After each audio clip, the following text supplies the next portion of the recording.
evening, and welcome back to 30 at 6 on Cecil TV. I'm Alison Donnelly, and today is Monday, March 11th. And I'm Rob Churnside, and Alison, I'm still trying to recuperate from losing an hour of sleep. I know, it was a terrible day. I mean, it was a lovely day, but it was It's rough. Monday, so that starts off terrible. Yeah, if only daylight savings could be, I don't know, a Friday, then you'd have the whole weekend to recover. But think about it, though. Do you really lose an hour of sleep, or just an hour of time the next day? I don't know, but I don't want to think about it too hard right now. No. I'm losing track of what we're talking about. But it's a sign of spring, so you always have to think about it that way. Yeah, it is a sign of spring, and I've seen a lot of signs. My daffodils are this high, getting ready to bloom. Yeah, and it was so warm, and the forecast this week is looking pretty nice. That's pretty good, and I know Cecil County and the world is ready for spring. Yes. At least in the Northern Hemisphere. Yes. And they're also getting ready for St. Patrick's Day, which, as you know, is a grand old time in Elkton and in Chesapeake City. What's going on beside the usual?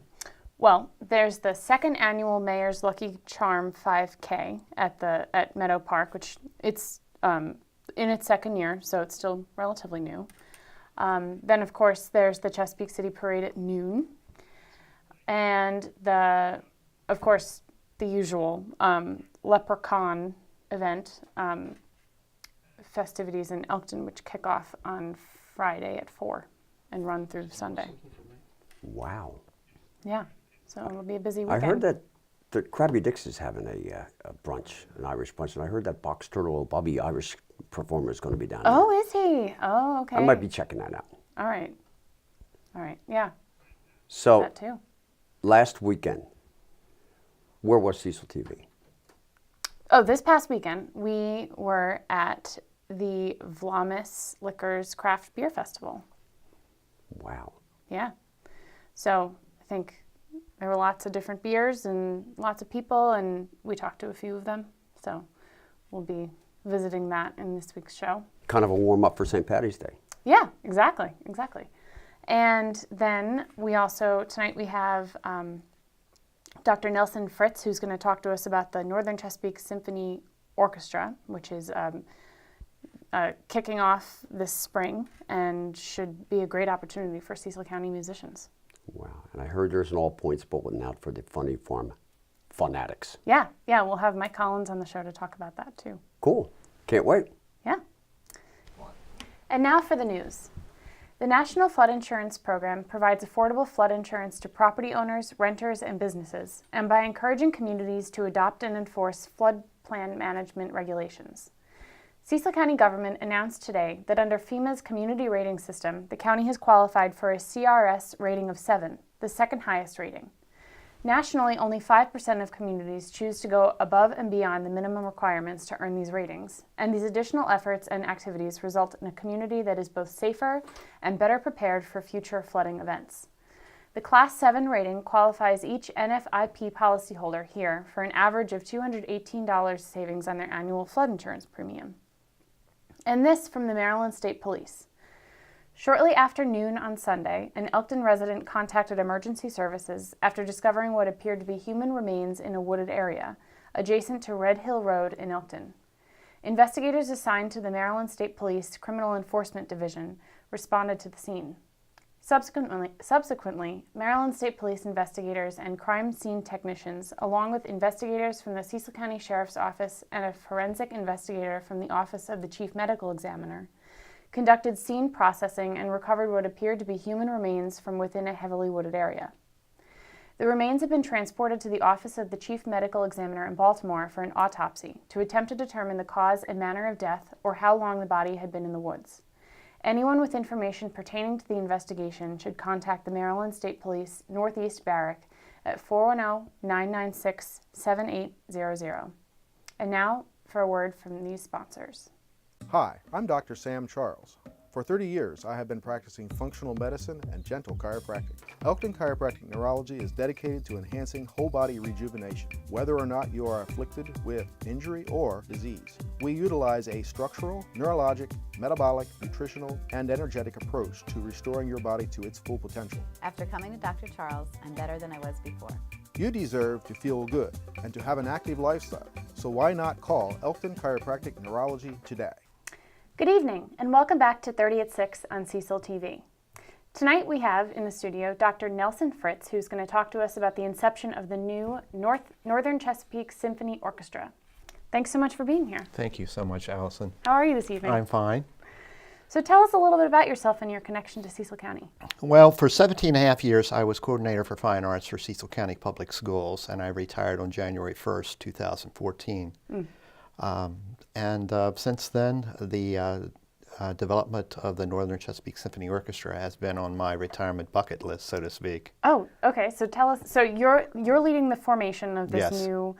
the new orchestra, and you will be the director. So Yes. tell us how that got started. Well, first of all, it's in collaboration with Cecil County Arts Council, who I worked with very diligently for the 17 and a half years that I was there in many respects. So I approached them, Anne Marie Hamilton, about the idea, and she was very enthusiastic about it. And I formulated a group of 16 people who represent the education and music communities in Cecil, Harford, Kent counties. And in one case, we have a member on our board from the New York Symphony, so the great. Delaware area as well. And I wanted to formulate this to be a board of directors as well. Even though they were an organizing committee, I wanted it to be a board of directors. And it's been a fantastic group, and we've had several meetings now, and it's taking off. So it's my understanding that there hasn't been an orchestra in Cecil County. No, there has ever. not. When I came to Cecil County in 1996, when I did my initial needs analysis of the county, one of the things that was expressed by staff, and certainly was my first observation, is there's no string program. And I developed a committee, in fact, in the Rising Sun area, and we started pilot initially at Rising Sun Elementary School, and then it spread to Calvert and Rising Sun Middle and Rising Sun High, and then we spread it to the other regions of the county. And within the period from 1997 until probably when I retired, we had expanded, so we were reaching all areas of Cecil County. So it seems like you saw that there was a need for when those students leave the county, then we want to keep that talent in the area. Basically 22 years of string instruction, and those individuals who started are adults now. And the symphonies that are near us, the Susquehanna Symphony with Sheldon Bear as director in Harford County, and then the Newark Symphony and the Delaware Symphony in Dover, are some distance apart, and they've been operating for a long time. In addition, when you have such a large number of people who have participated in instrumental music, not only strings, but our band students and our community bands here, we need to develop a symphony of our own. And culturally, Cecil County has evolved to that point, to have its own symphony. When I started the string program, after those kids got to middle and high school, we were able to start an all-county orchestra. And that has developed and been very successful. And now it's time to look at a community-based organization. And why do you think that's an important opportunity for Cecil County? Well, for many reasons. First of all, students who are involved in music, it is their passion. And they go through school, and oftentimes, if they go to college, they'll have resources in college. And even if they don't go to college, they're looking for community resources to perform. And after they return and become adults in the community, again, we need to have them return. And people who are wind and percussion players, who are in community bands, they don't necessarily get the opportunity to play symphonic music, which is a total different genre of music. And so we've evolved to that point. And I think that the caliber of musicians in the community have come to a point where we can develop a symphony orchestra. Who is eligible to participate? Our mission is to provide a symphonic experience of woodwinds, brass, percussion for middle school students through adults. And I don't care if you are 12 or 112, you could become involved in the orchestra. That's great. That's great. So tell us about the audition process. Well, we are having auditions. We started, in fact, I had my first auditions this past Saturday at Cecil County Arts Council, and we will continue this next Saturday, the 16th and the 30th. And if the demand necessitates, we will continue it into April for the auditions. But the auditions are very, very easy. It's simply performing 2 scales of your choice, being able to perform 2 contrasting selections, one showing your technical skill and one your expressive skills, and then doing a very, very short sight reading piece, no more than 15 minutes of duration for the audition. What is the commitment like? So assuming you are accepted, what then is the commitment? Well, initially we have plans at this point, and we hope that we can have our first rehearsal in April. If the need to continue recruitment for a while is necessitated, then we may not start our rehearsals later. But the original idea we have is to start rehearsals the 23rd of April, rehearse weekly, and we were going to have a concert in early June. And then we would start again in September, rehearse weekly, and then have a concert the second week of December. Our location is Perryville High School. Okay. We have the auditorium or the band room area that we will rehearse. Okay. Well, did we miss anything? The information can be found on Cecil County Arts Council webpage, which is cecilcountyartscouncil.org. Okay. And as soon as you would go onto the site, at the top of the homepage is an NCSO, which stands for the Northern Chesapeake Symphony Orchestra. You click on that, and the information about the organization, the application, audition information, everything is there that you can download it, and you would simply send it to the Northern Chesapeake SO, and that information is all on the information forms. Great. Okay. Well, thank you so much. Thank you very much. Dr. Nelson Fritts here to tell us about the Northern Chesapeake Symphony Orchestra. Thank you again. You're welcome. Last Saturday, the place for beer connoisseurs was Singerly Fire Hall in Elkton, where dozens of local and regional craft breweries provided ample samplings of their products. The annual event was the 2019 Vlamas Craft Beer Festival, hosted by Vlamas Liquors of Elkton. For a reasonable fee, festival goers were entitled to lunch, unlimited sampling, glassware, and music.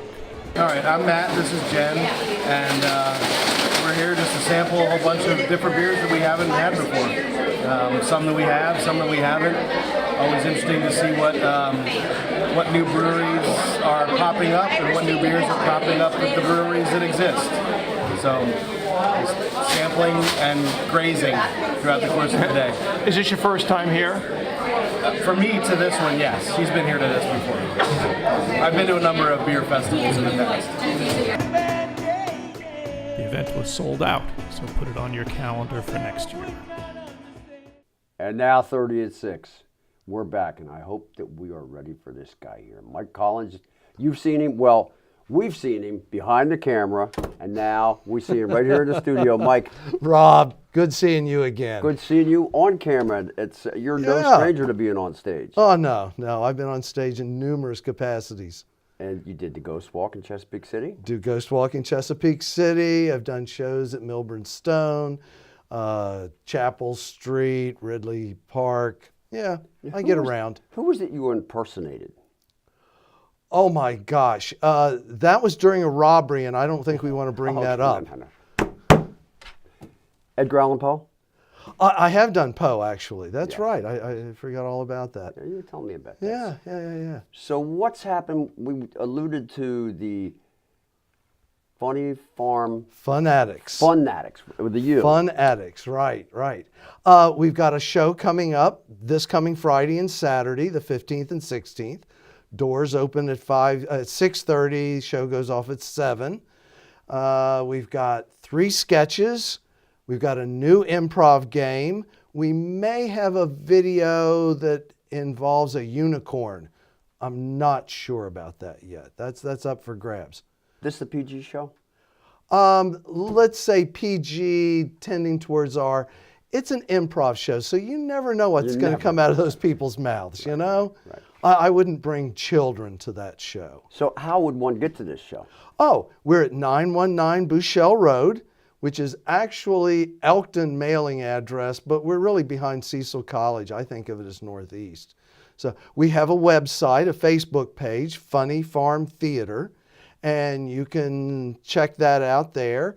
You can respond to Facebook, let us know if you're going to come, and we can reserve a table for you. That sounds good because it's limited seating, right? Right, right. We hold maybe 25 to 30 people there max. Now, it's a free show. We provide chips, ice, setups. It's done up like a little club, and we open the doors and put on a show. That sounds great. I know it's great because I've been there before. Yeah, I've seen you in the audience. And I'm looking forward to coming maybe Friday.